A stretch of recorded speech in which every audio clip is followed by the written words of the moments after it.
When I first started, David sent me this amazing email about all the things Salander should be, all the things she shouldn't be, and then at the bottom it said, now it's in your hands. I have complete faith. Get going. I mean, it was specific that she needs to look real and authentic. She can't look moneyed. You know, she has to be iconic in her own way. You know, she has to be dark and brooding and not being flashy and loud and not looking like, you know, like she's in a punk rock band and having all these crazy spikes and, you know, the PVC leathers, and it was just making her look really cool and, you know, really worn in and kind of used. For me, the Swedish version, their Salander was quite loud and drawing attention to herself. I just wanted our Lisbeth, if she chooses to, she just kind of fades into the shadows. You know, she's not drawing attention to herself, but then she looks really off-putting as well at the same time. When David and I started talking about Salander, what she would look like, his big thing was, it takes place over a year. I can't have the same haircut the whole entire time. And that was one of his things with the other movie was, it's always the same haircut, it's always the same expression.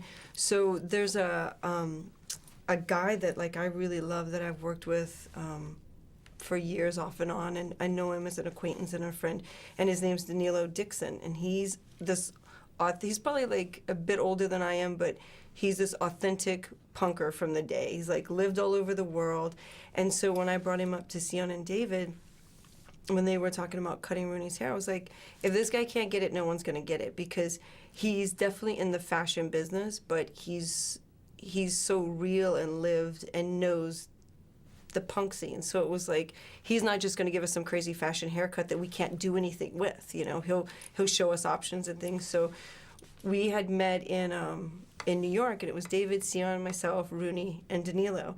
And at the time, Rooney's hair was to the middle of her back. And she was really ready. She's like, I'm ready, I need this, you know, and so we're all kind of standing there eager. And the week before, Danilo and I met at the office here and went over all the hair ideas, and then he did a sketch compiling like all the pieces that we liked. And so we showed it to Rooney and discussed what he was gonna do. And so he kind of braids her hair, and then he has this really great voice, kind of like the caterpillar from Alice in Wonderland. And he's like, okay, honey, are you ready? I'm gonna cut it. And she was like, okay. You know, and David's standing there grinning, and Sion and myself, and he just cut her hair, and the hands are this long braid, and she just held it while he finished cutting like the rest of her hair. It's an extreme haircut. I mean, you know, it was like the micro bangs, and the underneath got shaved, and the whole back was chopped off, and then these long pieces in the front, and he was showing us all the different ways to wear it, like pinning it up and giving it a samurai knot, and like putting it down, and then hawking it out. And originally David wanted to shave off her eyebrows. And when he said that, Rooney was like, oh my God, like, what? And I was like, you know, maybe let's not shave them, because we'll have to do that like probably every 7 to 10 days, because little dots are gonna come out. And I was concerned that if we continued to shave them, who knew what was gonna be the outcome after a year of continually shaving them. So Dave was like, let's bleach them, you know? So Danilo bleached them out this really fair blonde, and it was just perfect. It just changed her look so much. And then, you know, she was like, can I have a minute alone? And she went up to her room for like 15 or 20 minutes.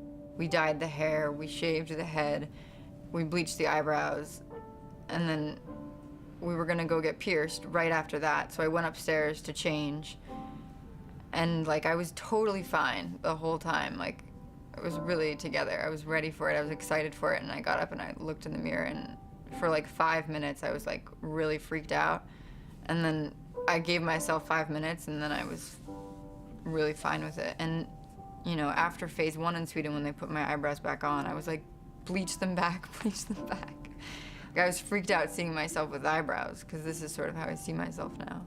I personally think that bleaching the eyebrows was the best thing that we did for the look of the character. It's the decision that I stand behind more than anything else that we've done, is bleaching the eyebrows. It really put our own stamp on it.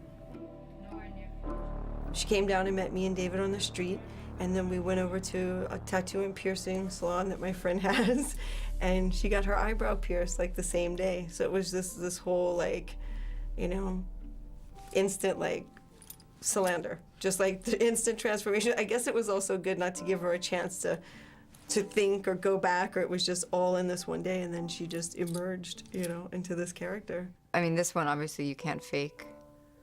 and I just wanted to have some just because it would feel more like I was living with it. I mean, these ones are fake, and they're actually even worse than the real ones. They hurt, and they're actually slowly piercing me, so I wish that I had gotten them. The nose ring, is that matching? Very critical, because it's not pierced, so it slides up and down. Okay, Let's play the master back. Haven't noticed it moving around, but... Okay. Just got to make sure that it's in the same place every time. Oh, okay. How about the piercing? Okay. Yeah, that was my idea. I mean, he was definitely like, yeah, you could do that if you want. But he didn't ever ask me or tell me that I had to do that. I really wanted it because I wanted to get some of the piercings so that I could really like live with it. But that one was important to me because there's so much nudity in the film. Like, because of that piercing and all of the tattoos, when I don't have my clothes on, it's like it's not my body. Like, I am still in character. It felt like sort of a way to hide. Like, this is not me, this is the character. The safety pin was his idea. But he's really squeamish about piercings. He didn't come for this one, but he came for all the other ones. He couldn't even, like, be in the room when they were doing it. I was like, who are you? How do you... Sion wanted to have Pat McGrath conceptualize all the makeup for the whole film. And so she came to town and did probably 30 looks or more. And for me, this was my dream team to get to work for Pat McGrath, Danilo, Sion, David. It's like, you know, it's like the most creative people that you could get in a room. And so it was great. But again, it was the throwing out of ideas. And Pat never said no. It was always, let's try this. All right, that's major. You know, and it would just be, she'd always be like, darling, it's major. You know, and so for 2 days, she just tried various looks, all the way from like stuff that could possibly be for two to the Irene Nesser look, you know. So that was really fun to get to see that transition of Rooney from like having like the crazy mask for like the revenge rape scene to these dark Bordeaux kind of eyes, and then being all cleaned up and just being like bare, nothing at all, like a really matte lip, and then this really beauty, pretty Irene Nesser makeup. Head back, your face betrays no pain. Ready, and action. This is really gonna hurt.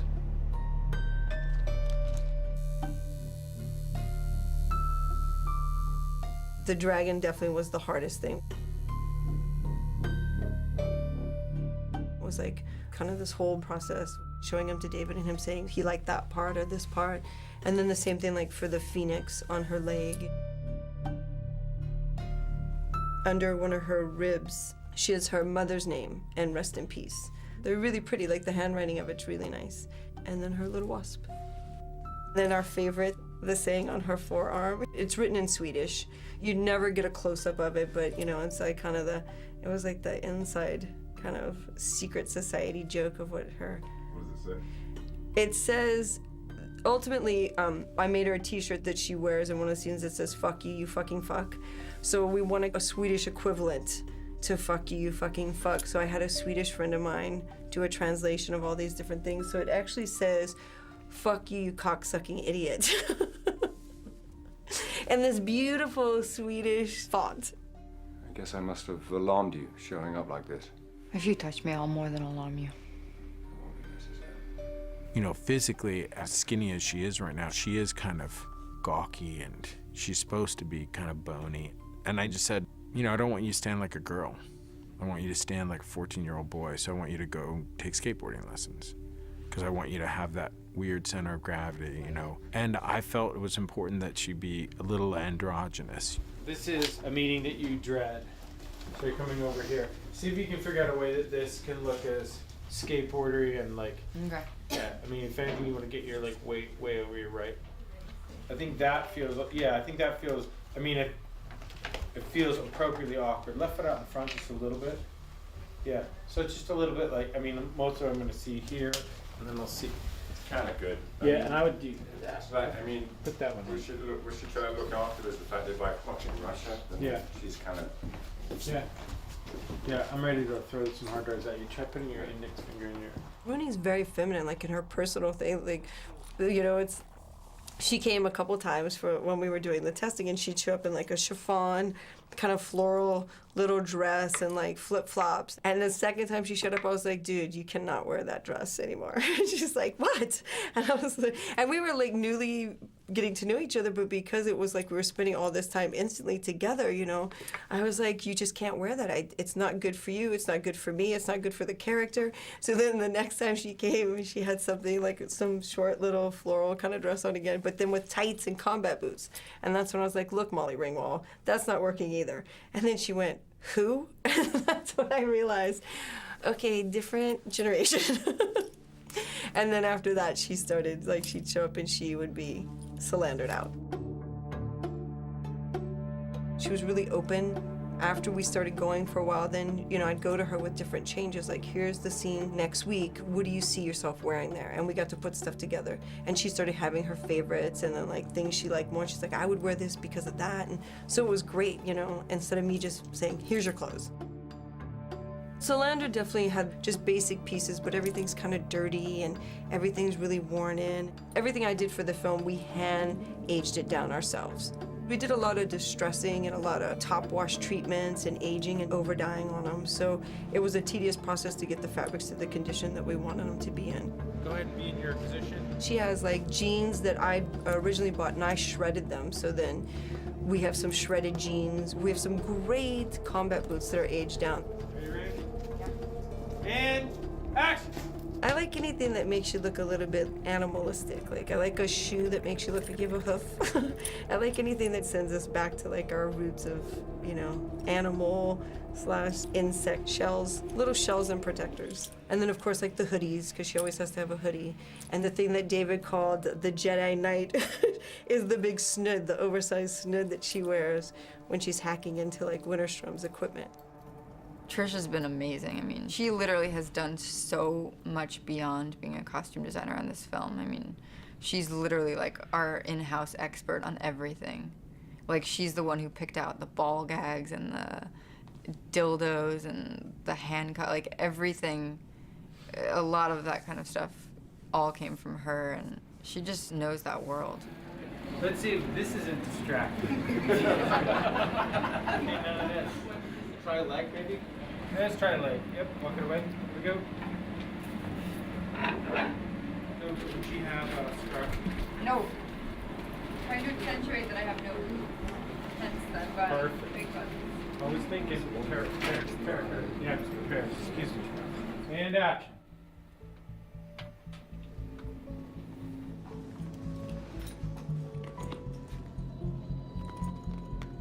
Definitely, you know, I joke, I am a kinder, gentler Salander. When I was younger, I was probably like really angry in late teens, early 20s, you know, had to fight my way. And, you know, I lived on my own. I moved out when I was like 17 or 18, and you develop these, you know, toughnesses about you.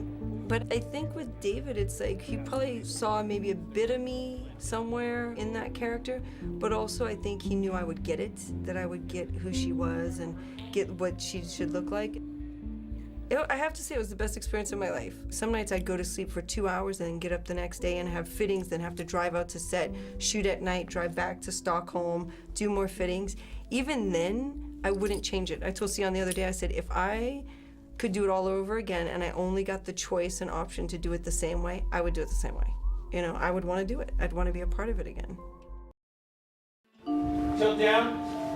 Good, start lower. I want to hold the bottom of the helmet as she crosses through the threshold. And action. I can't remember when, but my mom had emailed me because one of her good friends reads everything and had told her Rooney has to be the girl with the dragon tattoo. She's perfect for it.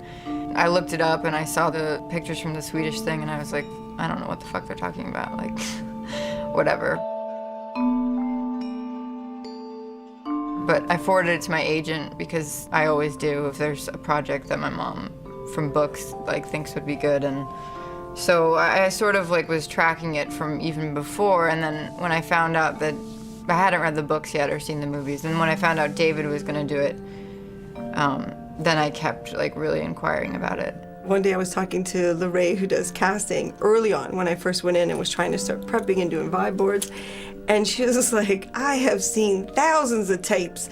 You know, it was the whole thing of where she said everyone you could imagine sent in. Everyone who'd read the book thought they were this girl, librarians from Ohio to like soccer moms from Miami, like whatever, sent in tapes. And, she's like, we kind of have to look at everything because you never know. You don't want to miss someone. I went and saw the Swedish movie with my friend, and she was like, why did we see that? Like, which girl are you going in to meet for? Like, Harriet? Like, that's such a small part. Why are you making me go see this movie, like, for your job? And I was like, no, the girl. And she was like, you can't play that girl. And I was like, fuck you, I can do whatever I want. But I did. After I saw that, I was like, God, like, she's incredible. One of the things that was wonderful about the Swedish film was Noomi was this person that she just leaps fully, rendered from the forehead of Zeus, and you kind of go, okay, there it is. And that somebody can kind of come out of nowhere. I felt that that was a important aspect. It becomes a much more difficult thing to actually do. Were we on 2? We were on 2. Now I don't know where we're going. I don't know where we're going either. Let's go back to 1. Press 1. We saw a lot of people. We saw a lot of wonderful people, a lot of people who are really talented and really eager and ready to give it their all.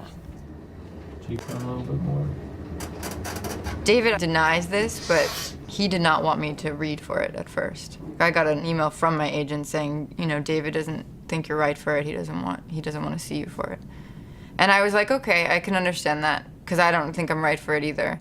But then, all of this stuff was coming out about this person's going up for it or that person, and I was like, wait, if those people are maybe right for it, then there's no reason he should not see me to read for this part.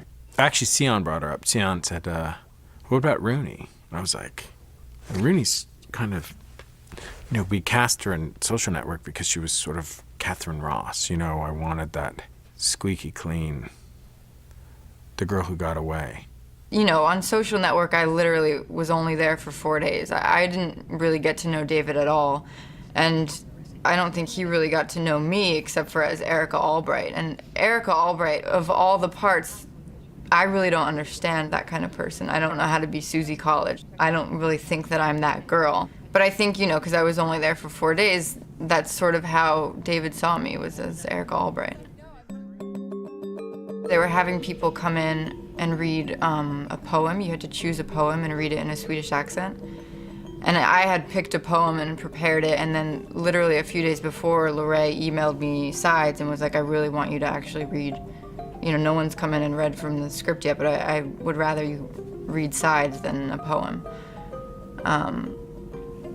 So I did the scenes, and then I think it was like a week later, I was at some film festival in Provincetown, Rhode Island, and Lorraine called me. It was my manager, and she was like, David emailed me in the middle of the night, and these are the things he wants you to know. Like, he really responded to your tape. He wants to test you, but he wants you, because you guys have worked together and he knows you, he feels that you need to know these things before you go any further into this. And she basically just gave me, if you get this part, you're gonna have to become a smoker. You're gonna have to learn to ride a motorcycle. You're gonna have to cut your hair. You're gonna have to do this. You're gonna have to be naked. She just gave me, a laundry list of basically reasons why if you don't want to do those things, then don't bother coming in to test. So I think after I got that call, I knew he was really serious about me. And action. And that's when I read the books. I had seen the movies at that point, but I didn't want to read the books until I knew that I had a serious chance at it, because I know myself, and I knew if I read the books, I would become obsessed, and then it would just be that much harder if I didn't get the part. And The offset. tall guy on the inside. Okay, I had the tall guy on the inside because I wanted to accentuate Rooney's smallness, but that's okay. Should I take off my shoes? We don't see your shoes. If you want to. Okay, here we go. You're making an iconic movie about a character who's supposed to be really short. I tried. When I read the books, I was like, I can do this. What she did is incredible, but there was room for a completely different interpretation. So I was really nervous about it up until I had finished reading the books, and then I was like excited that I could bring my own thing to it. It's not daylight anymore. This is when she's going for a candy bar, so it's nighttime. Okay. So we're just gonna come straight down the middle of this on the 21. I think we're gonna want to be up kind of this height. And I'll stabilize it later. So let's put a... Okay, so let's get squared off to the middle of the... Square off the camera. And she'll come along here. You know, I used to feel very much that it's your job as a director to nurture. Got it! And I feel less and less of that as my life. I feel like I want to see an inspired take on something, but I want to see it in the first 3 or 4 takes of an audition tape. Somebody who comes in the zone already. Keep your eyes down here, and then you can line up on the camera better. Because it's okay for you to like, I won't be as aware of you being aware of the camera if your eyes are low. Okay. And then you ring them out. We had 3 scenes that we were supposed to do, and then 3 days before the test, they sent the rape revenge scene. And they were like, oh, we've added this scene. And I was like, you've just added this scene? It's like 7 pages long. It's the hardest scene in the script. Don't worry, I pre-chewed that one. So that was really scary, but I knew that they really meant business when they sent that scene, because that scene really weeds out, you know, the people who can or can't play the part. Take a bite out of this.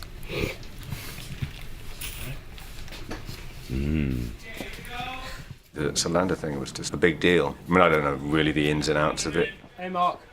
I mean, I kind of think I can guess now is that David had already made up his mind, and maybe that all the auditioning that we were doing was just sort of going through the motions. Probably that's the case, I think. But I think he'd set his mind to it, and I think it was something really worth fighting for.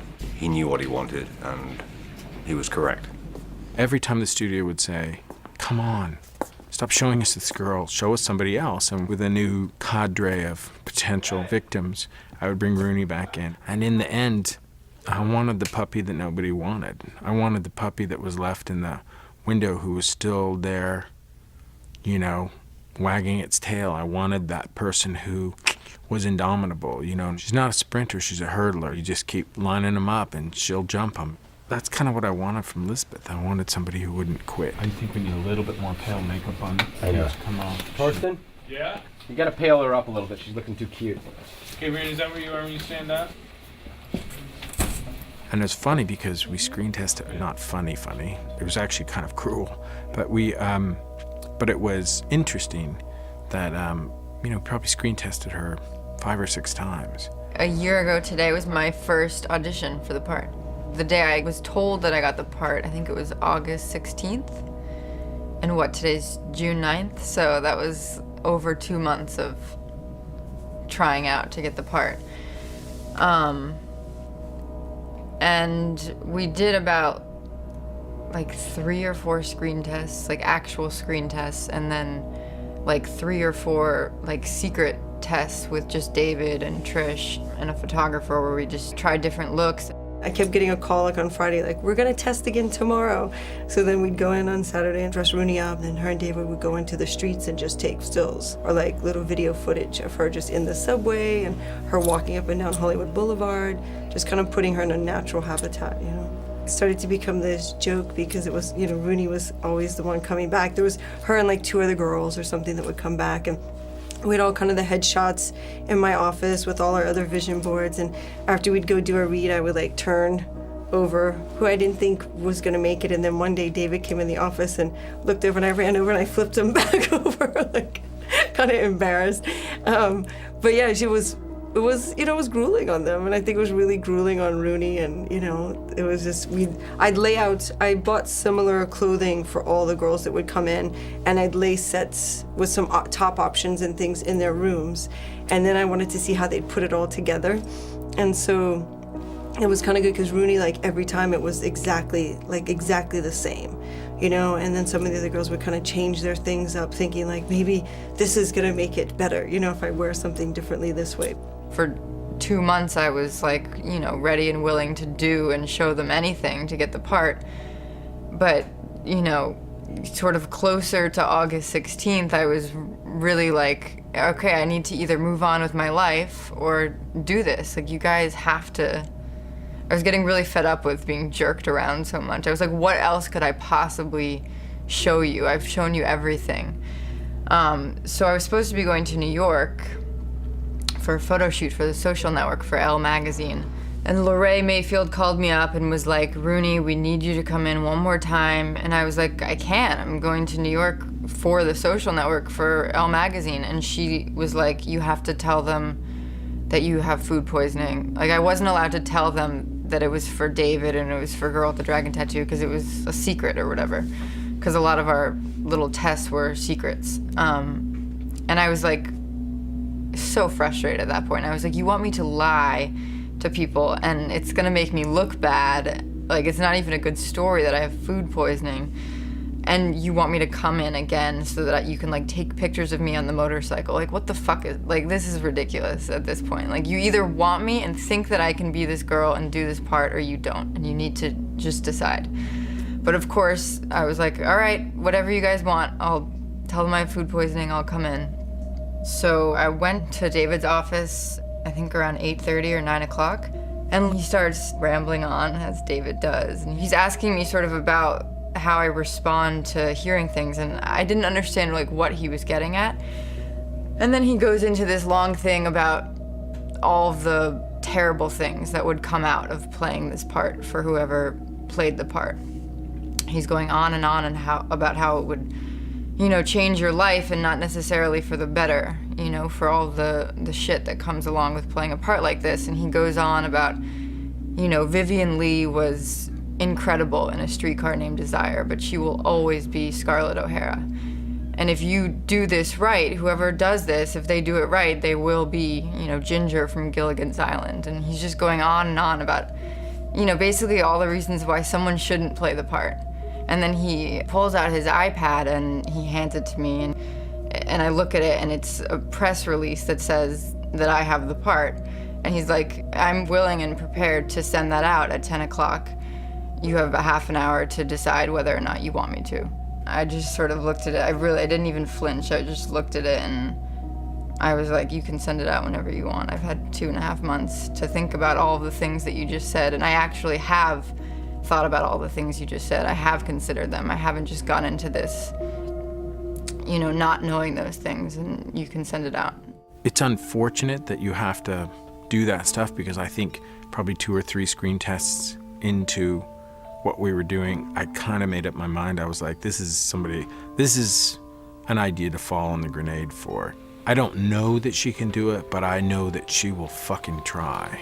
And I think if she can be inspired and she can be supported, but not coddled, maybe just cut her loose. She got the gig and we basically chopped all her hair off and told her to get out of the sun and stop eating, and she became Lisbeth. Bob, who I didn't know as Bob back then, he was just sort of the mean first AD, comes up to me and he's like, you know, he gives me a list of all the training that I'm gonna be starting. And he's like, can I get you, like, do you need anything? And I was like, well, I haven't seen the script yet. Could I read the script? I hadn't even read the script yet at that point. So then they brought me the script and I went into one of the conference rooms and read it. And then an hour later, I was learning how to disassemble a computer and getting on the motorcycle and doing skateboarding. And literally 5 days later, I was in Stockholm. So it was 2 months building up to, is this gonna happen? Is this gonna happen? And then I had 5 days to literally pack up my life and jump into it.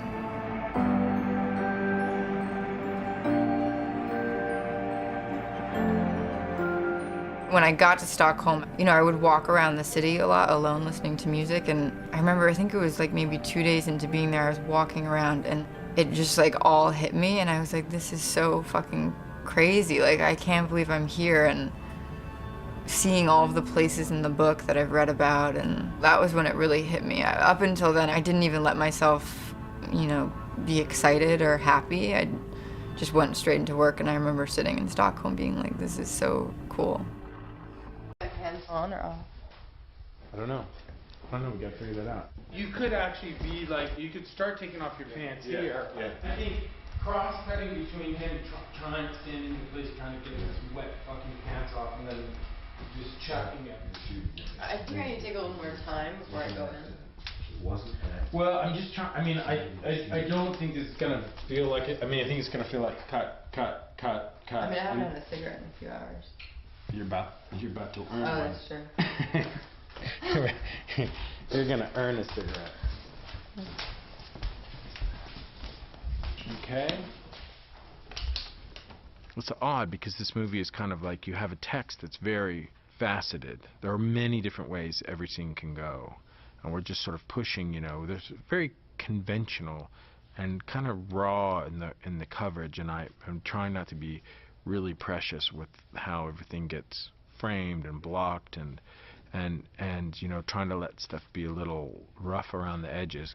Maybe she turns up this light in here so we can have the light from that room coming in there. Then she can come in here, shut a the. little darker. Darker, yeah. You even said that yesterday, so It's not really don't forget good that. lighting. Well, then, when you come in here, do you click this off? Where's the switch here? I'll click anything off. So we're on, and she walks in out of the frame. Lights go out, except for this. She comes over, steps in front of him. So can you get your pants off from here to the light going off? Yeah. Does Rose Kennedy take a shit in the woods? The way I interpreted it is use real sources as much as you can, to not always put them in precious places. In other words, you still want to maintain a certain quality of imagery always, but we're trying to stay more true to the story, and if that means placing a lamp and or any extra source that helps push that lamp, it's not in a super complementary position, it's where it would be, and the actors will absorb the light, and it may be shadows, it may show flaws, it may show anything, but it's real.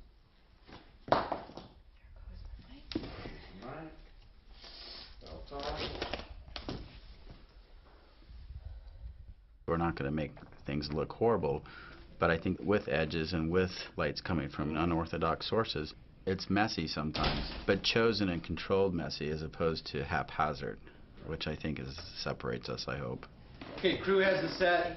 A camera in the corner, master, B camera in the kitchen, getting the action in the foyer. Once you see that he's kind of after tiny bits here and there, and you can see that he's trying to sort of build the scene sort of brick by brick, it's just a very easy process to relax into.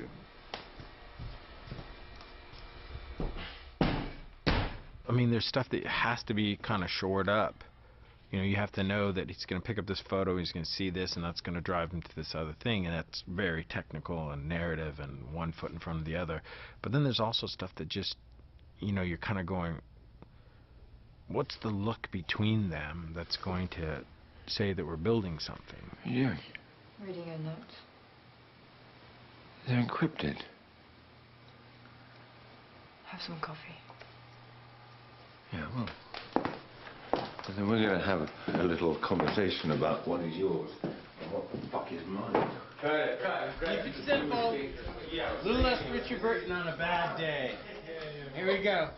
We can do takes all day as far as I'm concerned, as long as we try and get something out of it, and as long as we're sort of still creating every time we do take after take. And action.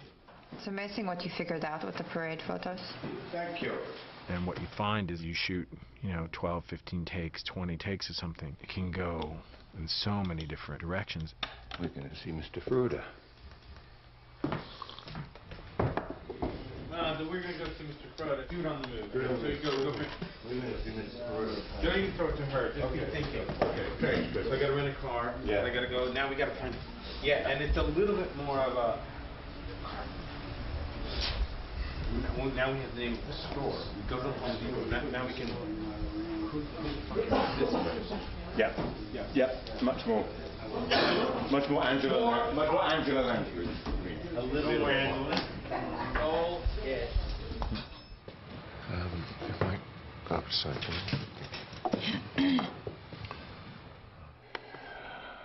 There we go. And fuck is that? What do I do now? Oh yeah. Open that up. And then just adjust that.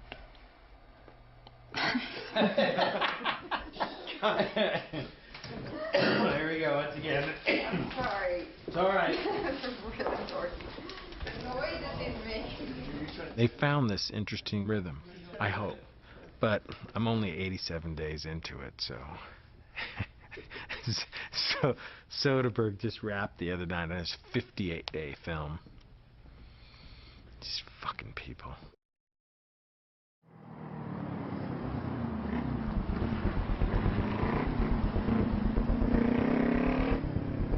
Everybody wants a heroine or a hero or someone that's not a vigilante, but someone that just makes life straight, makes it fair. She's sort of like a revolutionary female character, isn't she? I mean, I was about to say Joan of Arc, and of course that's not really a good parallel, because then in the end she became a victim or a martyr, which is the opposite in this case, but there's something of that, a trailblazer, and you know, it's such a relief from all the female stereotypes.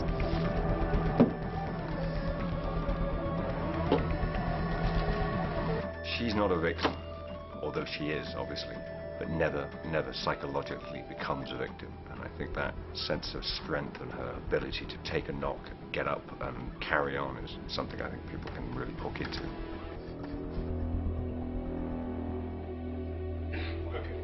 Okay. All right, here we go. Now, can we just set a apple box and put the hot soup right there? Sure. We don't actually have to have it go on camera. Take from them. Ding!